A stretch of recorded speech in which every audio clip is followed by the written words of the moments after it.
Thank you guys for listening to the Go Queen Brand Podcast, the Q Chat. And today I have Miss Kim. As we all know, October, and if you guys don't know, I'm going to let you guys know, October is Domestic Violence Awareness Month. I know October actually stands for quite a bit of other awareness months, but domestic violence, of course, is something that means a lot to me as a survivor. So I just definitely wanted to end out the month with another survivor. So I do have Miss Kim. She is the founder of the Quality Day Foundation in Texas. So I wanted to go ahead and have a conversation with Miss Kim just to let you guys learn some awareness. But I want to start off by introducing her and getting some information about her great foundation. So how are you doing today? I'm good. How are you? I'm doing great. So let's start off. So let's start from the beginning. I was Okay. researching information. Obviously, we Mhm. have a lot of mutual social media Yes. friends, that have the same, Mhm. fortunate, but also fortunate link Mhm. and tie. Yes. So let me get some information about the Quality Day Foundation. Okay. Well, Quality Day Foundation started from everybody that I don't want to say everybody. Let me retract that. Mm-hmm. Some people that I know have been in a domestic violence situation. Right. And there's so many forms of domestic violence that Right. people are unaware of. Mm-hmm. People just automatically assume that it's physical. Right. Um, we miss the mental, we miss the sexual, we miss the financial, the Mm. emotion, we miss all that. And see, Right. for me, that's why I usually kind of don't really tell a story about me because I didn't have any physical bruises. Mm-hmm. Mm-hmm. I dealt with someone who, I was paying this, that, and the third, and they wasn't doing anything.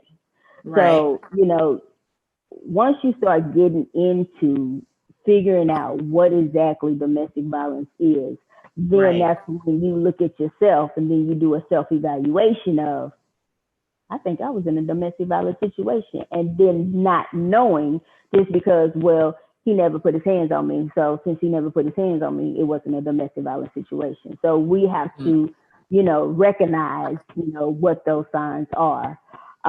So just dealing with that, and then people that I know that would never say that they were in a domestic violence situation, but you kind of knew because of the bruises. Um, Mm-hmm.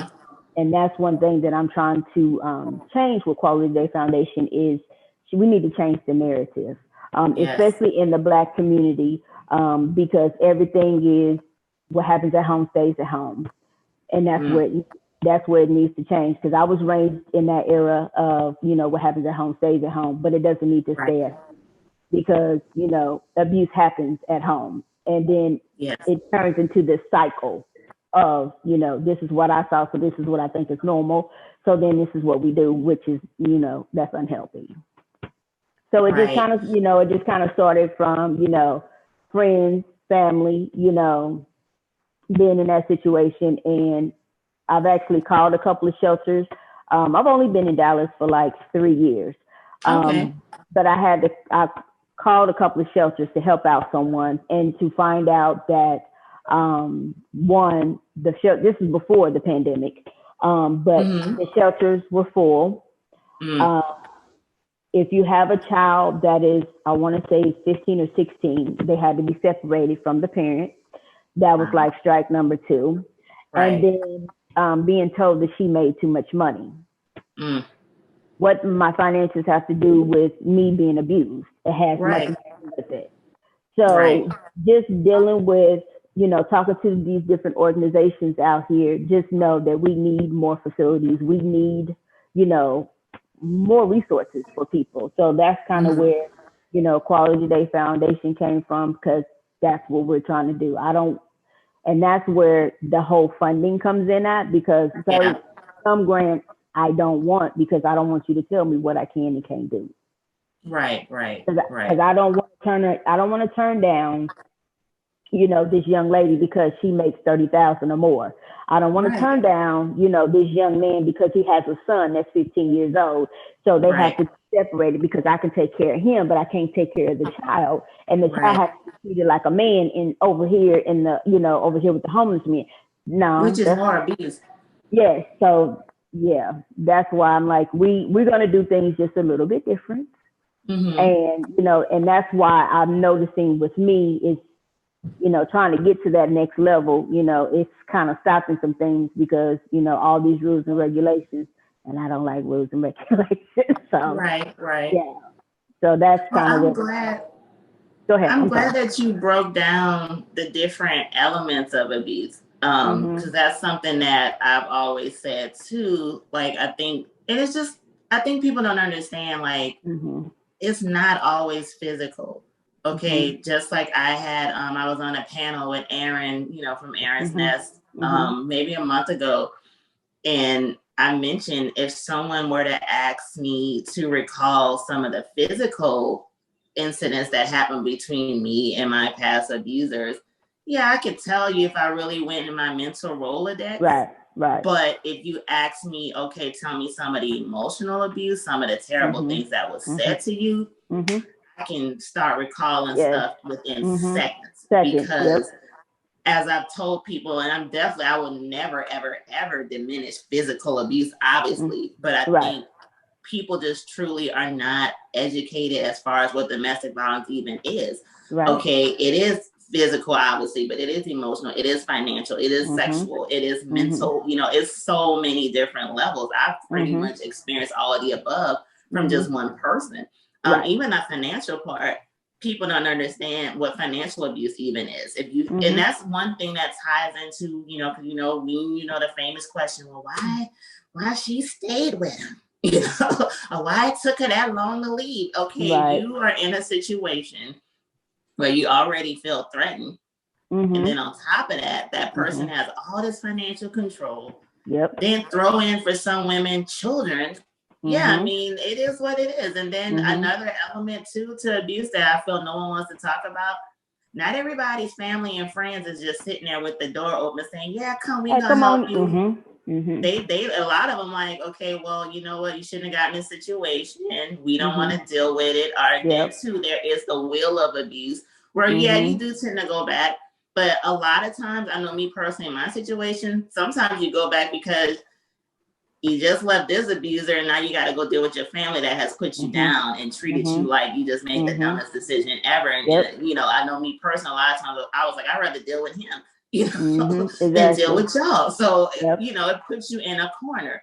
So I think one thing, like I said, I will never stop talking about domestic abuse because I feel like people don't know what it is, and people are so quick to judge. A lot of people think it's taboo, like, especially if you're like an intelligent person that, oh, well, how did you end up in it? That has nothing to do with anything. I just feel like we as humans, we're so busy trying to analyze, well, why did that person get in that situation? And trying to judge them and try to figure out, like, well, why? Because they think it's something out of a movie. And it's like, a lot of y'all in emotionally abusive relationships don't even realize it. and that's, and that's the thing. And I've noticed, I always come back to, because I'm Black. So let me go back to the Black community and how, we are raised and how things, I know what I saw, I know that I witnessed my aunt get, her tail whooped. And then I witnessed her, go down, and she stays with her mama until he get himself together. And then once you get yourself together, you go back home. Yep. That's all I know. So then how do I know if that's healthy? That's not. Right. How do you know the difference? And I'm glad you said that. It's a cycle. A lot of us see certain things. I know me personally, I can decipher good from bad in relationships for a long time because of what I saw growing up. Did I see like certain people in my family get physically abused? No, but I saw certain people in my family get cursed out, talked to like a dog, treated in ways where you really shouldn't speak to a spouse like that, especially in front of children, and they still stuck with it. And in my mind, when I would process my situation with my ex-abuser, I would always be like, okay, well, there's going to be some stage where he's going to change and it's going to get better. Because that's what I always thought. That's what I was programmed to think. because that's what I grew up seeing. Yeah, because that's what, like you said, that's what you're thinking. It's going to get better. Well, he didn't do this. Well, he didn't do this, and it's okay, and everybody will just pray on it because he's a good man. He goes to work every day. He provides for y'all. All you got to do is just make sure your house is clean and he got a meal. But he's still going upside my head. Right. He's still talking to me like I'm crazy. He's still making me feel like I'm just this little person, and that's supposed to be normal. That is not normal. Right. But that's where we need to come together in the Black community to say, hey, I know what you saw in the past, but this is not. We need to change. We need to change it. We need to let that happened back then. Let that go. We need to do something different because I have more white people that come to me and want the help from me than I do my own people because it's an embarrassment or well, you might know such and such. I mightn't do know such and such. I might know him, but guess what? I'm trying to make sure you okay from such and such. That's the whole point of it. I don't care how much money you make. I don't care what his name is. I don't care. All that, I don't care. Safety is number one, period. Right. I'm just trying to make sure that you safe. Them kids safe. Make sure ain't nobody going left field. That's all I'm trying to do. Period. But in the Black community, but then we also talk about our own. We also, talk about our own, which is, it's crazy. I'm still, you straddle the fence with a lot of these, like because you would like to know. Okay, just put it out there. The Meg and the Troy Lanes. I think that's how you say it. Like I don't know the real. But when you listen to it, it sounds like like you were abused, but then we got this friend over here, and of course now we're trying to throw in, well, you was dating a friend. We don't care about all that. The point is, did he shoot you? Period. That's it. Did he shoot you? And if he did, then you need to press charges on him so then he can serve whatever time he gets. Because a lot of, we know, you can go to court all day long, but nothing ever really happens because we get to the point to where we're tired and I just don't want to deal with it anymore. I just can't anymore just because, whatever their reason is. Right. We have to stay strong out here. We got to put these men and women, right, because there's women who abuse too. Yeah. Right. We got to put them. You got to put them in jail. They got to suffer their consequences. At the end of the day, though, I feel like education. The bad part is the people that we should turn to for help are not educated either. I know there was an incident one time in New Orleans. I called the police one time, and the officer straight out told me, well, you knew what you got into when you got with him. He didn't do anything. And I was just like, okay, at that point, I never called the police again in that particular parish. No offense to anyone that listens. I can only speak for me and mine. And I know that's one situation that happened to me. And oh my God, once I moved to St. Tammany Parish, that's like a whole different ball game. I mean, and then I had to go through the court system for like on and off for like a decade. Oh, wow. Because my abuser, another way that one of his tools was filing for custody of the kids because he had a considerable amount of money and I didn't. And that was a good level of control for him too. That was one of the reasons to why I continued to deal with him as well. Okay. And people, they do not understand that. I went through hell in that court system. I had plenty of women actually, coordinators, basically tell me the same thing. Well, you knew how he was.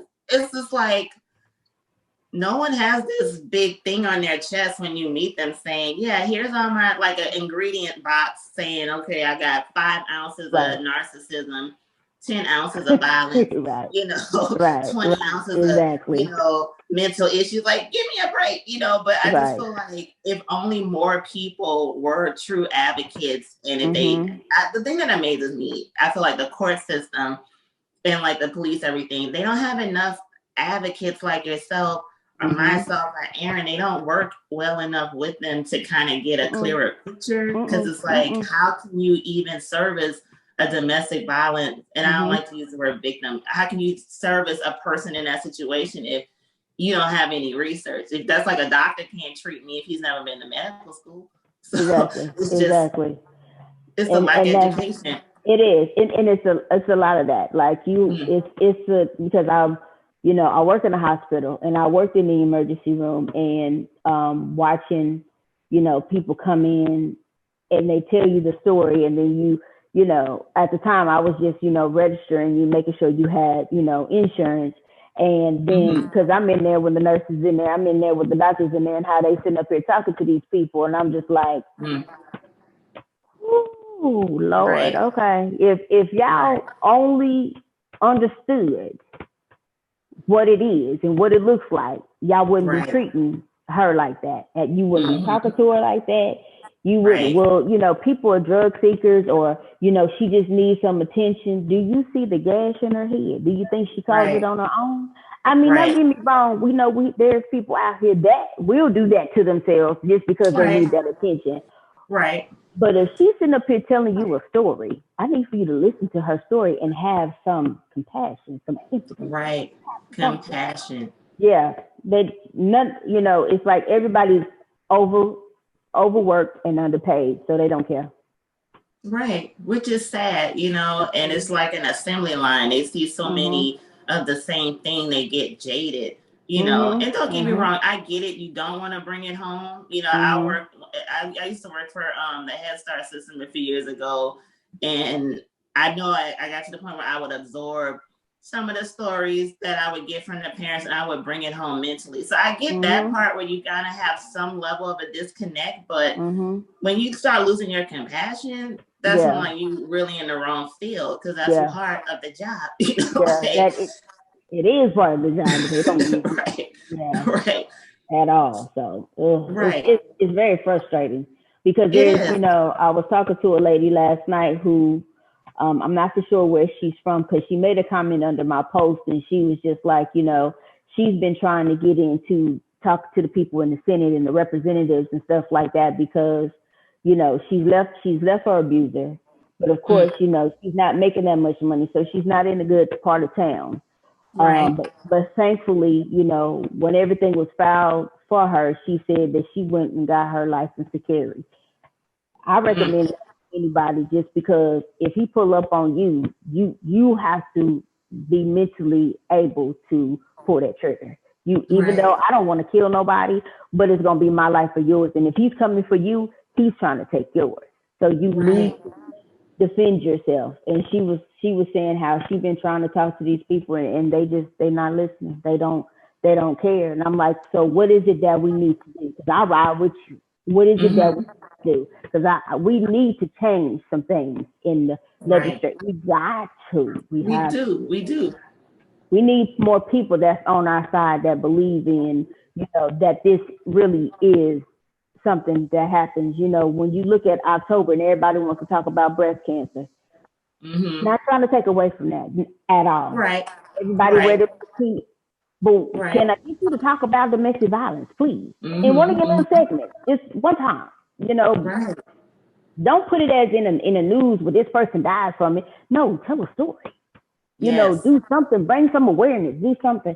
No, we can't. I can't get nobody to wear no purple. I can't talk about because it's too much of it hurts. Because I watched my mother go through that, or I watched not really your father. You get every now and then, but I watched my mother go through that and how she struggled, but all she wanted was the best for us. Well, we all want the best for you, and we're trying to give you the best life that we can give you. But sometimes we go through stuff that we shouldn't be going through. Right. But I need you to stand up for her. You have to, if you love your mother like you say you do, then stand up for your mother. Right. But that's the sad part. But that's the sad part about it, because it's the shame part that they throw on people that's been through it. And that's the part that is just, it's really aggravating. Even now in the past, let me see, I started this business March of 2019. And then, once I started meeting people with this, platform, yada, yada, yada, the amount of women I've met that have the same common thread is sad. Like, I feel like that shouldn't be the case that a lot of us Mm-hmm. have that in common, that we've been through Right. some abuse. It's just, Right. it's really sad. And that's the thing about it. It's sad, but on the flip side, it just proves the point. Like, it's more common than people care to Mm-hmm. realize. You know what I'm Mm-hmm. saying? And I think it's Mm-hmm. because people are so focused in trying to blame the victim. That's just Yep. like, well, why were you in it in the first place? Oh, that person doesn't seem like she would have been through it. Like, what does a person that's been abused, what are they Right. supposed to look like? You know, Exactly. it's just like we have Yeah. so many stigmas, and we re-victimize that person. And like I said, I don't use the word victim. In this case, it is re-victimization when you're Mm-hmm. like going to seek help and they're putting you down. Yep. Or, you know, you're trying to talk to your family or friends and they're like Mm-hmm. putting you down. Or you Mm-hmm. trying to go to the court system and they're putting you down. Like, it is Mm-hmm. re-victimization. And that It is is. why a lot of women are just like, unfortunately, it's like you have to decide, okay, which abuse do I want? Do I want to Mm-hmm. stick with this person who I'm accustomed to? Because Mm-hmm. you do get accustomed to stuff, whether it's Mm-hmm. dysfunctional or not. Unfortunately, Mm-hmm. it's like a huge cycle. But It is. I just feel like in a lot of cases, if people were more comfortable, if they were able to Mm-hmm. just say, hey, I need help, hey, this is what's happening in this household, without being judged, I feel like Mm-hmm.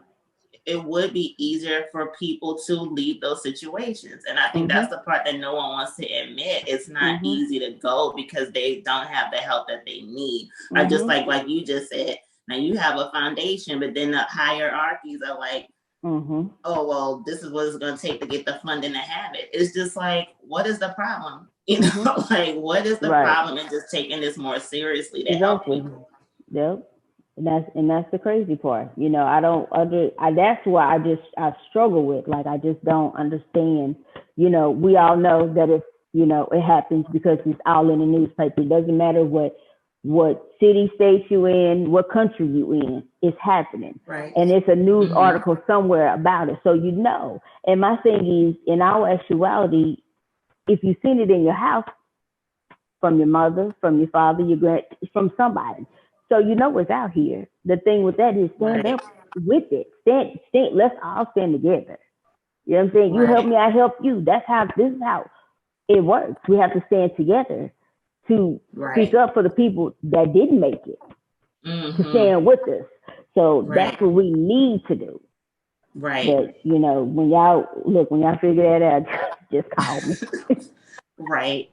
So I guess one thing we could discuss too, we can break down the different levels, because I feel like a lot of people, like I said, they still think it's a stigma, like they still act like people really don't end up in those situations, or they're so focused Mhm. on it. So let's say someone was listening to this episode and she wanted to know some warning signs, of an abuser, or warning Mhm. signs of like a dysfunctional or abusive relationship. What are some of the average warning signs that you've come across just with the women and the people that you work with that have needed help? Um, Everybody is different, which I've Mm-hmm. noticed. Mm-hmm. Some women are okay with their partner calling them a bitch. On the Mm-hmm. other hand, I don't. I have a problem with that because what I'm not is Yeah. that. So Right. that that's a problem. Right. Calling me fat, stupid, ugly. You know what I'm saying? That is a form of a mental part. You can be loving in one breath, and then all of a sudden, I'm something else in the next breath, and you're like, what Right. just happened here? Right. When you don't have any, finances, you Mm-hmm. work or you don't work, but he controls all the Mm-hmm. money. Right. You only get allowance, and that's just Mm-hmm. enough to, maybe, buy some, food in the house, and that's it. You don't get to go get your hair and nail done, or you get your hair and nails done, but it came with a price. I've watched a friend go through another. I guess it's more of an emotional. They have these, cheating. Okay, Mm-hmm. let's say that cheating. Mm-hmm. That's a form too, because Right. they're sorry. Then they go out and buy you gifts, Right. and we ain't talking about cheap gifts. We're buying you expensive gifts. Right. That's a sign too that us as Black women don't see that.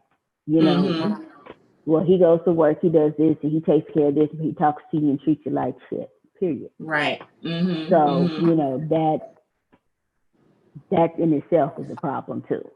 Right. Right. Um, let's see what else.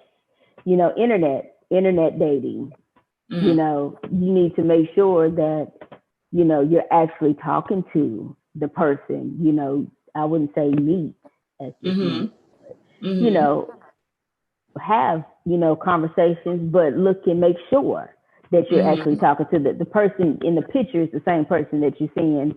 You know, in the camera. That's a form of abuse as well because they're lying to you on who they really are. Right. Right. So that's kind of like the internet. You know, it's like internet bullying thing, but let me see. I'm glad you started with the first point though about the name calling because I know with my ex whatever years ago, whenever we would get in an argument, my name was no longer Shrine. It was bitch this and bitch that. Like, and it's the way that he said it was just like so ferocious. I never forget one time. And I used to do so much back and forth with this person, like, because I met them when I was like 23 years old. I mean, I was young, didn't really know much, which amazes me. It's been 20 years actually. Like, it feels like it was yesterday sometimes. But one of these incidents where I was back at my parents' house, I was constantly back and forth. And we were on the phone arguing, and he's like yelling, blah, blah, blah. So I even handed the phone to my mom because I wanted her to hear what I deal with. So she held it and listened. And I never forget after, she was like, oh my God, Shronda, he called you everything but a child of God. You know, like she was just like, she just was like, wow, you know, and I'm like, I deal with this regularly. Like, this is how I get spoken to. That's why I was like, and yeah, we had physical incidents. I mean, when I gave birth to my first child, I actually had a busted lip the day of the delivery because he had knocked the heck out of my face like the week prior. Now, mind you, I'm 9 months pregnant and we're like physically fighting. Okay. And that wasn't the first physical thing I had to deal with in that pregnancy or my next one afterwards, but that's like a long story. But like I said, I can go in my mental Rolodex and easily think of the things that was said first for some reason. It's like I really would have to go back and think of the physical things. Like, it's just not something that I really focus on too much. But it's just the things that were said though. It's just stuff that I can just boom. Like, I can tell you one time that blah blah blah. You know, because it breaks you down, and I think people don't understand that, and that's why like I'm a big person about self-love, because I felt like when I went to one particular shelter, the lady I spoke with, she broke down the whole abusers, how they know how to seek certain things too. She's like, if a man is in a room with like 200 women, he knows how to seek out that one person. And I do agree with that. I know like when I grew up, I just really didn't have that self-esteem or that self-love. That's why I'm so big on the whole go love yourself. And like I said, I really truly didn't know when I got with him what the differences were in healthy and non-healthy. Like in unhealthy, I really didn't know. Like I just thought it was normal stuff. Oh, well, he's doing this. Like you said, he's buying stuff, you know, and they hype you up one minute and the next minute, you know, you lower them. It's a cycle. It's the will of abuse. It is. And that the thing with that is 9 times out of 10, we've seen it at home. Right. You know, it's something that's, you know, lacking in, you know, in your upbringing. And then, you know, this is where, you know, as much as you sit up here and say you don't want to date your father, but then you end up finding out you're dating your father. Yes. You just said a word right there. Because I know when I grew up, I used to always say that I was never going to have the marriage my parents had. And I don't want to insult them because they're still married, they're still here, you know, but times were different. So like I said, certain things I saw, I just was like, I would never be in that situation. And then when I got married, it took me a while and I was like, damn, I'm in the same exact situation that I said I would never be in, period. And the sad part is when you're trying to break generational curses, it's really hard to obviously tell your parents like, oh, well, I saw certain things y'all did. It's like, you just like, it's really like, okay, I'm in a real type position right now Mm-hmm. because it's a Black family. No one's going to It admit is. Yeah. certain things that Mm-hmm. should stop or shouldn't take place that you shouldn't have saw. No one's going to talk about that. Exactly. I'm sorry. People could They inbox don't. me afterwards and Mm-hmm. get upset, but I'm telling you, they don't talk about that. I'm That sorry. is They true. don't. They don't. They don't. Because I mean, that happens. You know, in my family as well. You know, Mm-hmm. actually, I talk to. I mean, I'm cool with my family, but that's all I can say, and that's because Mm-hmm. we were always treated. Me and my sister and my mother as the black sheep of the family, just because my mother had a different father. So, Mm-hmm. and then the rest of her sisters and brothers, as my mother would call them, they were all holy rollers, Mm-hmm. because they, eat, breathe, church, not even going Mm-hmm. north, and then come to find out half of them are the hypocrites. But, you Girl, know, I'm in the same family. you just sit there, that's like, I don't wish no harm to nobody. I just want Right. you to go live your best life, whatever that is. And I'm Mm-hmm. still in my own business. Mm-hmm. Mm-hmm. Yeah, It's so but ironic you said that. yeah, it's because it happens, and then well, we just not gonna talk about it, or we're gonna go to church and we're gonna pray on it. Mm-hmm. You gonna pray It, on it. it happens in the church too. Mm-hmm. So Mm-hmm. I'm gonna need for y'all to wake up, because I know I'm probably Mm-hmm. going once this get out, I'm probably have a couple in my emails, my messages and stuff. But it is what it is. That's the truth. I can It only is the speak my truth. truth, and that's the Mm-hmm. thing. I'm speaking in my truth. I can't speak for yours. I'm speaking in mine, and I know what I saw and what Exactly. I know. So Mm-hmm. I just Mm-hmm. know for And you y'all just said to, a word. yeah, Mm-hmm. you need to recognize that this is what happened, and then keep Right. it and keep it pushing. Right. And that's the thing. I had to speak in my truth, okay? Mhm. Because I know there was even an incident in my family where a spouse of a particular relative, I won't say the branch of the family tree, I'll give them that. So I won't say what branch of the tree they're on, but Right. this relative, my blood relative, their spouse, who's a male, slapped me on the behind in front of everybody. And that to me was sexual. I'm a kid, mind you, and no one said anything. And to this day, I still have an issue with that because I'm Mhm. like, I had to I had to learn how to adjust myself to get along with these people that had violated me. And Mhm. I finally got to the point where I'm like, enough is enough. Like, I'm Mhm. tired of doing this. I'm tired of lowering myself.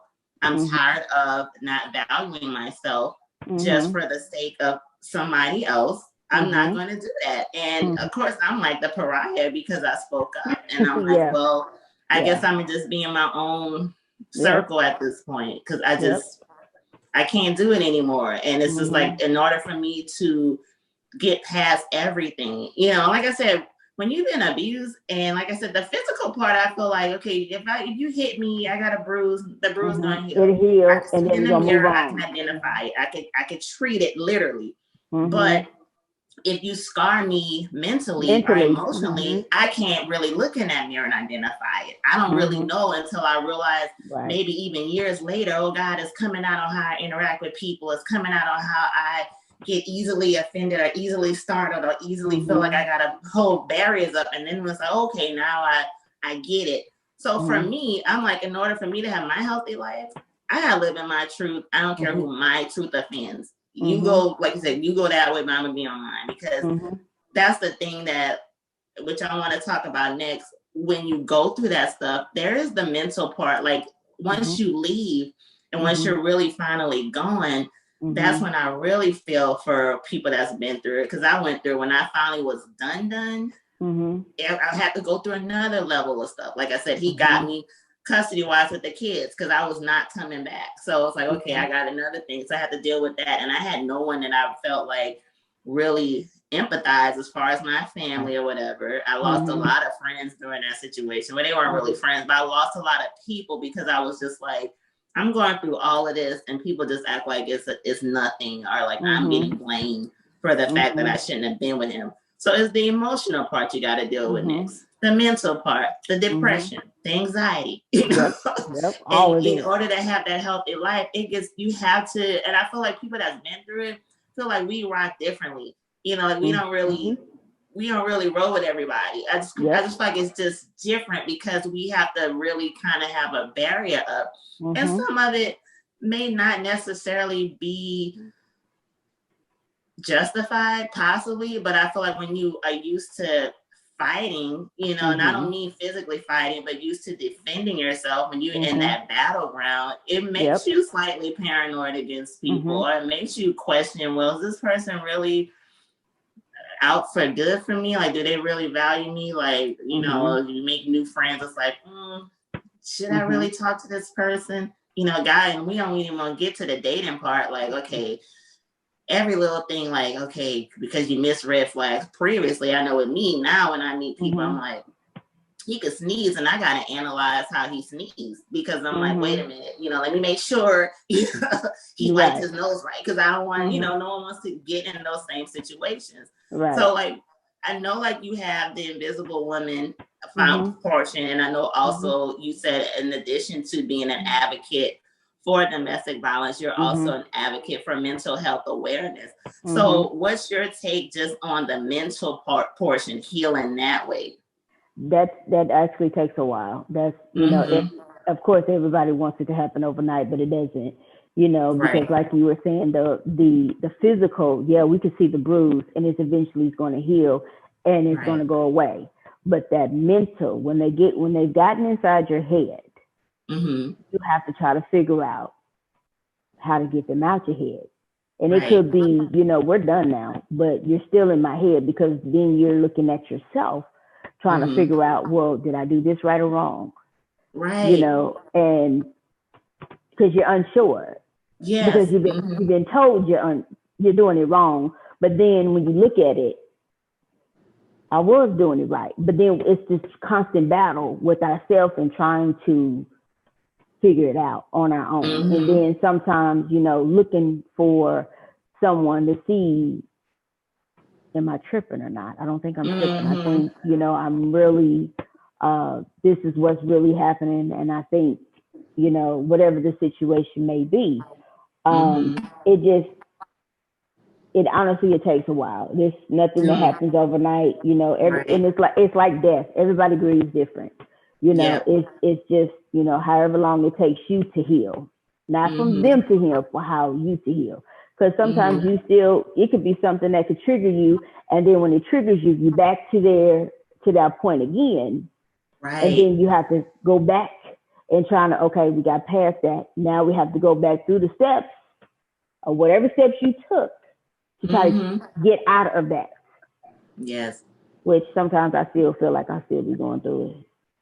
I think it never ends, in a sense. And you made a key point when you mentioned triggers. I know definitely I have particular triggers. That's another reason why I don't really deal with I can't truly deal with my family on a big level. Like you mentioned, same thing. They have the religious thing. You know, they holy girl. They got Jesus on the main line. Everything is prayed away. It don't matter what happens. And I you know, and I have to watch myself when I say, because I don't want to offend anyone, because obviously there is power in prayer. But sometimes when you have a overly pious family and a bunch of hypocrites, their level of prayer is to dismiss things. It's you know, they're being condescending when they tell you to pray it away. They don't really mean pray it away. Okay, no, like they just want you to be quiet about it. Yeah, exactly. That's their thing, because they don't want you to deal with it. So it's like, oh, just pray on it. You know, even recently I was speaking to a relative about, they were like, oh, you know, you sound a little calmer now, like something we were talking about, a bad incident. And I was like, oh, well, is therapy telling you to just forgive and forget? Because, you know, we just got to forgive and forget. I was like, no. I said, that's not what the therapy's doing for me. I said, the therapy's taking my anger away. It's taking me wanting to hate so-and-so away. I said, but oh, trust me, it ain't about forgiving and forgetting.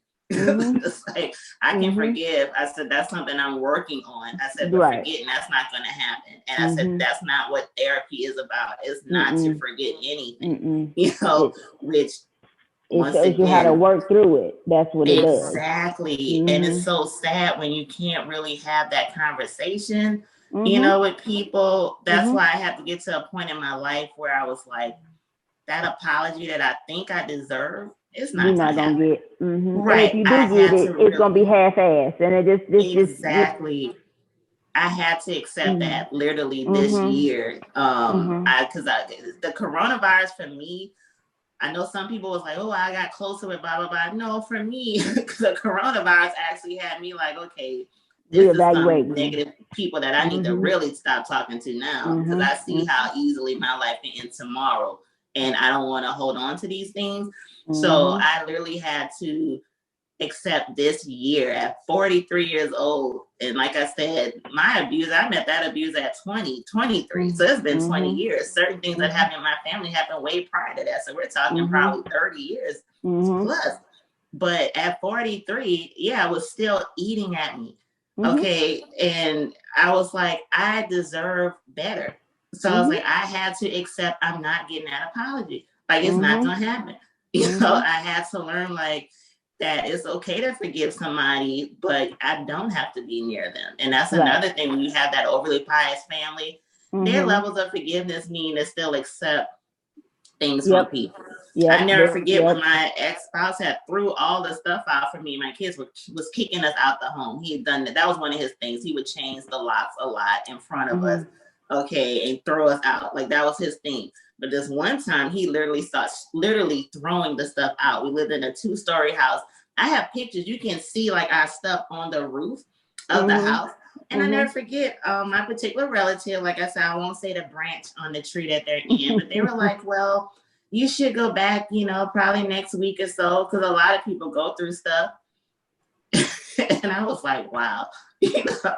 And at the time, I had my daughter, like, I had 3 kids, but my daughter was my middle child. And at the time, I said to myself, I know I could never fix my lips to ever tell my child this, if this was her. I would probably need somebody to get me not to do anything to land me in jail if that was my child. You know, so I was like, wow, you know, like, this is once again that cycle when you haven't seen better, and then you talk to someone that doesn't know better, or who really doesn't value themselves. It's like such a terrible cycle, you know, which is why I'm a big advocate for therapy. Like, you have to get that therapy, because once you leave that situation, you got to start from scratch. You really have to build yourself up. You have to, because if not, you will end up in that same situation again, unfortunately, because you still got that open wound that hasn't healed. So you got that wound. If you're infected, it turns into an infection.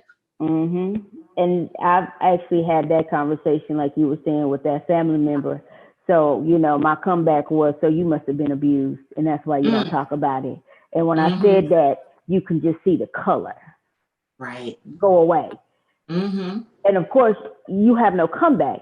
So you just gonna walk on over there, because you ain't got nothing to say to me, because you know you've been through that situation. You just ain't telling nobody, because you want everybody to believe that you and Albert are still good, and y'all not. They're perfect. Yeah. So you just stay over there. I'm stay over here. Right. And that's how it's gonna be.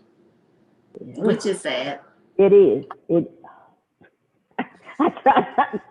Ooh, child, because it makes your blood pressure go up. Ooh, they make your blood pressure go up. And that's the thing. Like, when you talk to other survivors, a lot of times you think, if let's say somebody didn't know us, right? And like let's say we were sitting somewhere.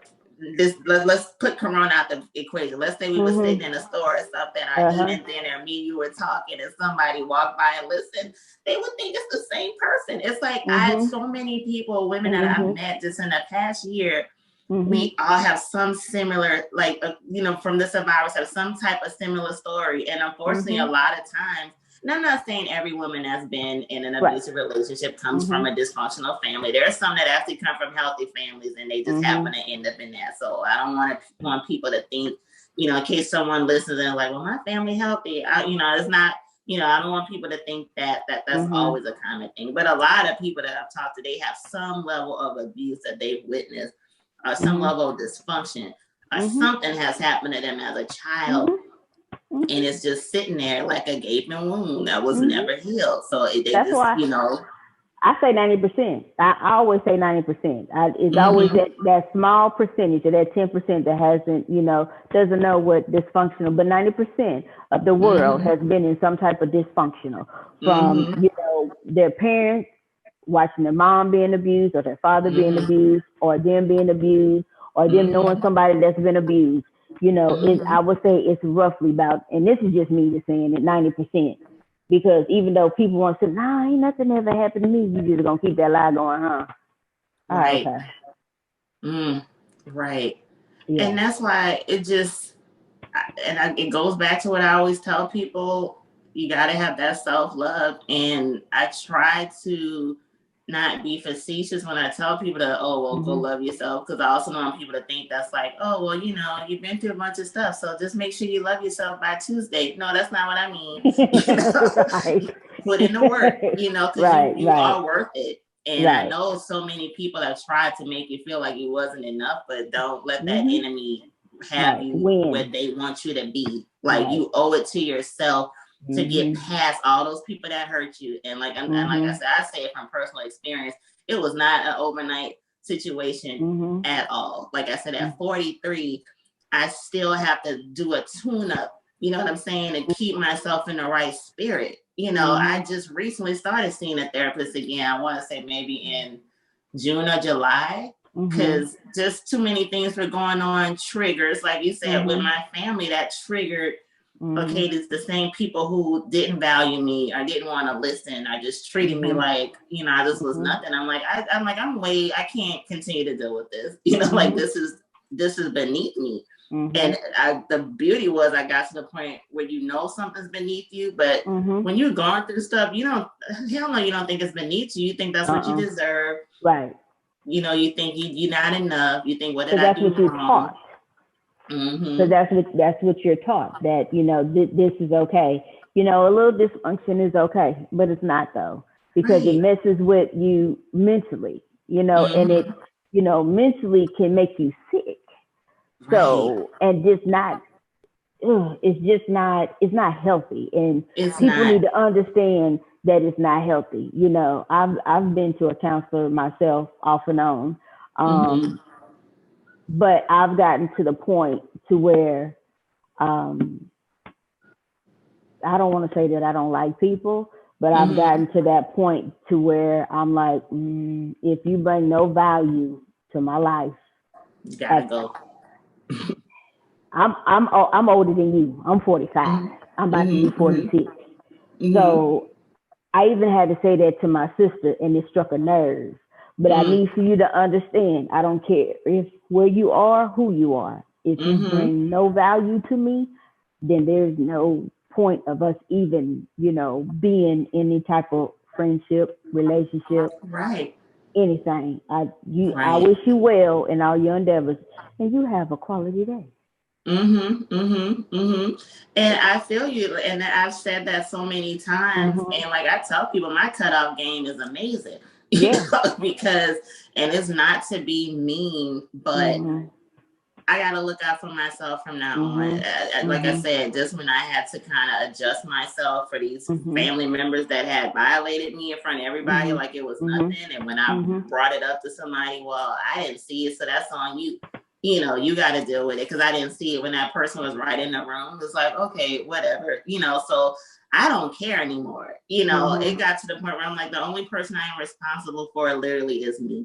And obviously my 3 kids, but we're talking as far as adults, I'm the only person responsible for me. So meaning if I continue to be in your company when I know you ain't worth shit, when I know you don't give a damn about my true value or worth, that's on me at this point. And I had to realize that about a lot of people this year too. And I'm the same way. If you don't offer any value, okay, you blessed and blah. It's just like, and I don't think twice about it, because I used to spend so much time over analyzing and and they had done this.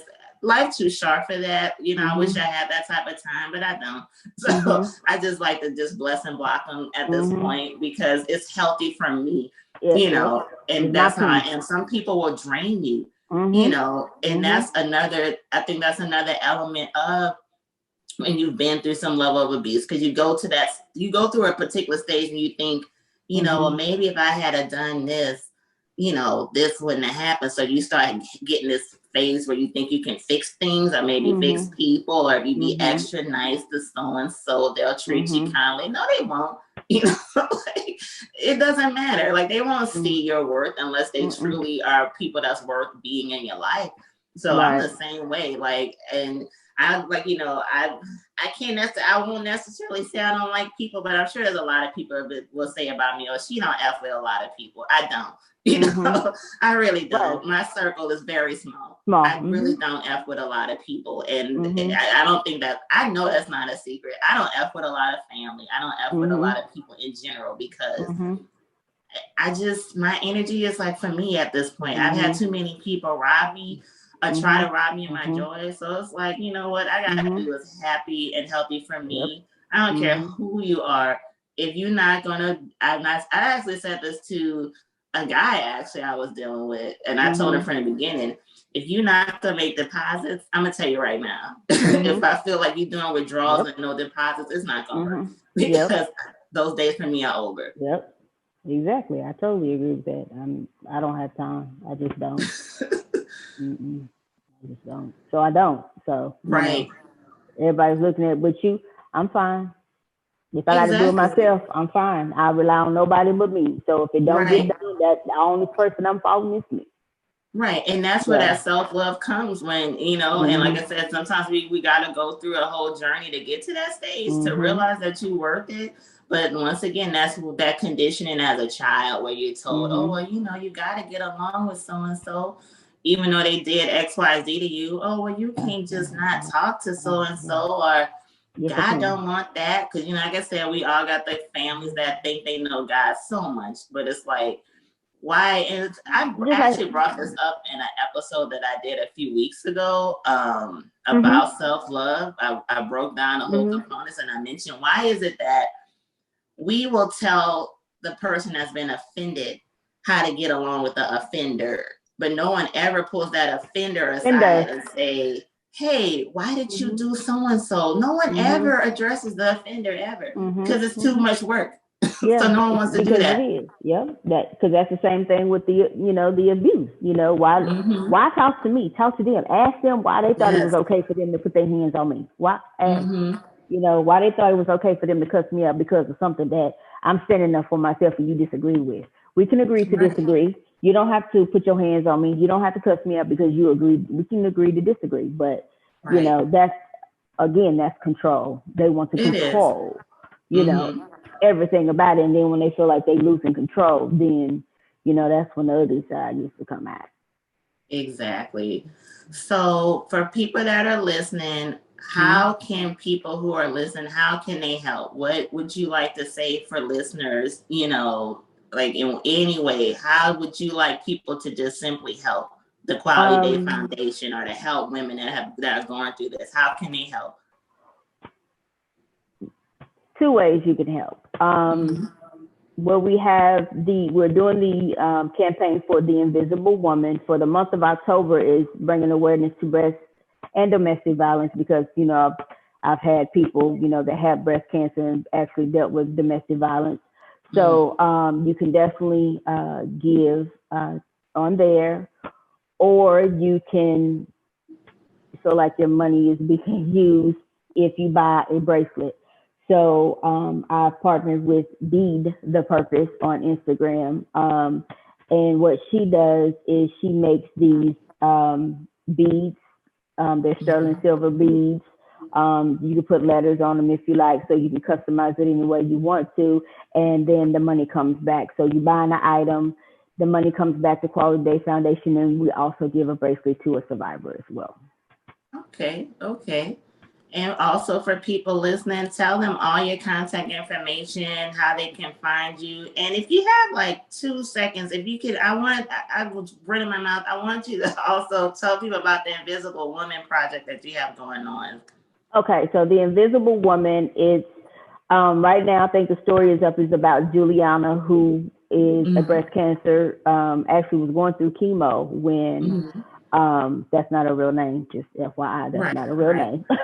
But she was going through chemo and her husband got upset and they got into it. And of course, he broke her arm. So during that struggle, you know, her trying to figure out what, you know, she's not from Dallas. She needed to be relocated to where her mother was. So she got in contact with us. We had, a little bit of a conversation. And when she got released from the hospital, I was able to get her on the bus, her and her daughter, and to the destination that they needed to go to. So that's pretty much what the Invisible Woman is about for the month of October. We're helping breast cancer and domestic violence survivors. We're helping with paying medical bills. We're providing food. And we've been taking survivors what we call a spa day. So that can include like a mani-pedi, massage, things along those lines that we're paying for. So, anything that's coming towards us, that's what, the money is going towards. Okay. So that's what the Invisible Woman is about for October. I think I'm going to continue it, but kind of change it up because I want to do something for Christmas as well for the survivors. I just haven't really put too much thought really how I want it done, but I'm definitely going to do that. And then with Be the Purpose, they can find me Quality Day Foundation, Instagram, Facebook. We have a website. And then if you're needing help, like you need to get out of a situation, then we have an email. Everything is confidential. So it's help, HELP at qualitydayfoundation.com, or you can call or text me. It is 214-878-9656. Now, I usually hesitant with giving out the phone number because people like to play on my phone. And I'm gonna keep it all the way. I'm gonna be professional with you at first. But if I see you playing, you're gonna get a different kind of person. Right. So let's not do that. So those are the ways you can find me. And then, like I said, I partner with Be the Purpose. So we have, if you can see this, I don't know if you can see it. So she has, okay. So we have these bracelets, that are sterling silver. That this one has a purple. I don't know if I'm in the camera, but this has a purple one. And then this one right here, the letter says I am enough. And then I have another one that's, pink for breast cancer. So she has these bracelets on her website. She's on Instagram only. And then she has a website. You can purchase any bracelet through her. I think the turnaround time is usually like 2 days. And then we get that out to you. And then, like I said, the money comes back into Quality Day Foundation, because at the end of the day, what we're trying to do is help, victims of domestic violence, regardless if you're a male or female. And we do help, if you have kids. Now, we don't help just kids. We help if you have kids, then we will, help you. We don't tell nobody no. Okay. Well, I hope everyone gets, some knowledge from this conversation. Like I said, it's unfortunate that I feel like at the end of the day, it's still a taboo subject. But I really, really, truly hope that people have gathered some information from this conversation. And once again, I definitely thank you just for being so sincere to just be so, like I said, I think I just messaged you yesterday.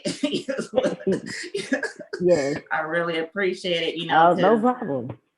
Because like I said, it's a never ending thing. You know what I'm saying? Like it still happens even with the coronavirus, with quarantining and this pandemic of domestic violence rates actually went up. My mission in life, other than hoping that people really truly understand just loving themselves, and with the hope that if they truly value themselves and get to that stage, it can help prevent things like this. My other mission is just to let people know there's no blueprint, for a person that's been through abuse. If we could just stop putting these things in our mind, like, it's only people that look like this or been through this, like we need to stop all of that. There's so many women that we know that's in abusive relationships right now, actually, but they, don't realize it, so, once again, I always tell people in every show, would just please go love yourself. Like I said, you really are worthy I am enough, that we all are enough. We don't deserve anyone, anything that's going to put you down and that's going to put you in a state of fear or just make you feel less than what you truly are. Every single one of us, I always tell people, there's nobody else in this world like you. So, True. and that alone is a reason to celebrate. And that's Yep. enough reason to value yourself. There's no other Kim, That there's part. no other Sharon that like we Yep. all, if we just truly, truly, truly knew. A lot of us have so much we walking around with so much inside of us, so many gifts, you know, we don't even realize it because unfortunately someone robbed you of that value. Yep. Of that You know, value. but Yes, you ma'am. are enough and you're worthy to get it back. You can always get that back. You can always get that self-worth and that joy back. And everyone that listens, I just want them to know that they deserve it. You deserve to live your best damn Best life. Yes. Absolutely. Absolutely. I agree with that. Yes. So thank you again. When I do publish it, I will have all your contact information, and I definitely want people to reach out to Miss Kim and just please go love yourselves, guys. Yes, October please. is Domestic Violence Awareness Month, but just be aware of it 12 months out of the year. Okay, like we not. Right. This Now, is just more than one. just a Right. little month. Right.